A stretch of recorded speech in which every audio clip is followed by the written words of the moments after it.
অহাকালিৰ পৰা কোনোবাই mid day মিলৰ বাইদেউসকলক লগাই দিব যে আপোনালোকৰ চাকৰি যাব। মই এতিয়াই কৈ দিছো কাৰো চাকৰি নাযায়, বৰঞ্চ দুই এদিনতে তেওঁলোকৰ দৰমহা বঢ়াৰহে ভাল খবৰ তেওঁলোকে শুনিবলৈ পাব।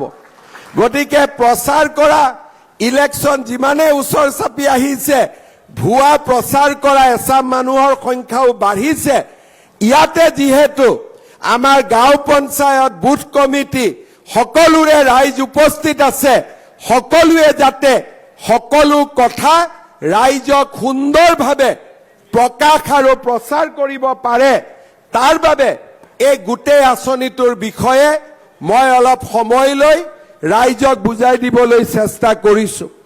শ্ৰদ্ধাৰ ৰাইজ, আমি ডিব্ৰুগড় জিলা আৰু ডিব্ৰুগড়ক অসমৰ দ্বিতীয় ৰাজধানী হিচাপে আগবঢ়াই লৈ যাবৰ বাবে প্ৰয়াস আৰু প্ৰচেষ্টা কৰিছো।